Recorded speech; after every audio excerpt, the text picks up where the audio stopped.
Assalamualaikum warahmatullahi wabarakatuh. Selamat datang kembali di channel ZK Edukasi. Di sini saya akan membahas mengenai Sunan Giri.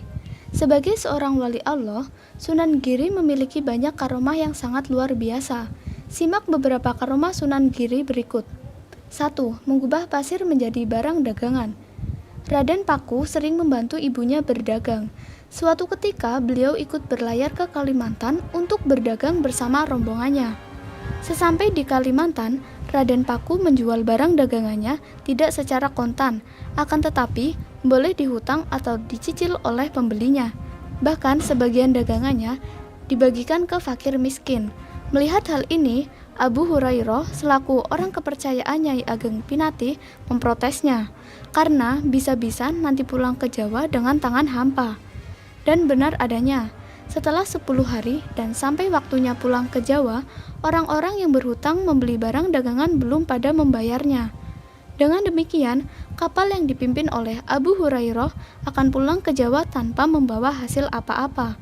Selain itu, kapal akan pulang tanpa muatan barang dagangan akan membahayakan proses pelayaran, karena dengan tanpa muatan akan mudah terombang-ambing oleh angin di laut nanti.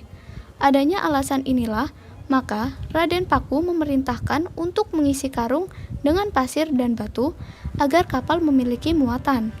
Sesampainya di Gresik, Abu Hurairah menyampaikan kejadian selama di Kalimantan kepada Nyai Ageng Pinatih. Otomatis ibu Raden Paku tersebut marah besar kepadanya.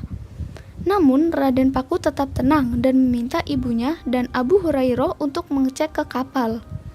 Dan betapa terkejutnya Nyai Ageng Pinatih dan Abu Hurairah setelah mengecek kapal dan melihat apa yang ada di kapal. Bawaan kapal yang sebelumnya dibawa dari Kalimantan adalah batu dan pasir, telah berubah menjadi barang dagangan dari Kalimantan seperti damar dan rotan. Dengan kejadian ini, Nyai Ageng Pinatih semakin sadar kalau anak angkatnya ini memiliki karomah yang sangat luar biasa. Dan sejak saat itu, ia semakin rajin belajar agama Islam. 2. Adu kesaktian dengan Begawan Minto Semeru. Kisah para wali yang diajak adu kesaktian hampir terjadi kepada para anggota Wali Songo. Seperti Sunan Kudus yang ditantang kesaktian oleh Ki Ageng Kedu atau Sunan Bonang yang ditantang oleh Brahmana dari India.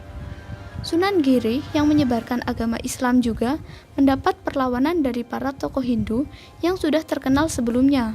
Salah satu tokoh yang iri adalah Begawan Minto Semeru.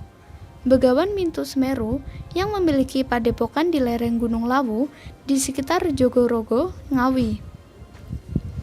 Dia mempunyai kesaktian yang sangat tinggi. Maka dengan adanya Sunan Giri yang berdakwah membuat dia naik pitam dan menantang Sunan Giri untuk adu kesaktian. Dia datang ke Gresik untuk beradu kesaktian dengan Sunan Giri, dan siapa yang akan menyerahkan dirinya kepada yang menang. Dalam adu kesaktian itu terdapat 4 pertarungan, diantaranya adalah merubah angsa menjadi seekor naga, tempayang melayang-layang di udara, adu kesaktian jubah dan ikat kepala, menumpuk ribuan telur. Dari semua adu kesaktian itu, semua bisa dimenangkan oleh Sunan Giri, dan Begawan Minto Semeru mengaku kalah. Akhirnya Begawan Minto Semeru menjadi santri di pesantren milik Sunan Giri, dan setelah beberapa bulan menjadi santri, akhirnya dia kembali ke padepokannya di Gunung Lawu dan murid-muridnya diajak masuk Islam. Sekian pembahasan dari saya mengenai Sunan Giri. Semoga bermanfaat untuk teman-teman semua. Jangan lupa like, komen, dan subscribe, serta nyalakan lonceng notifikasi untuk mendapatkan info penting lainnya. Sekian, terima kasih. Wassalamualaikum warahmatullahi wabarakatuh.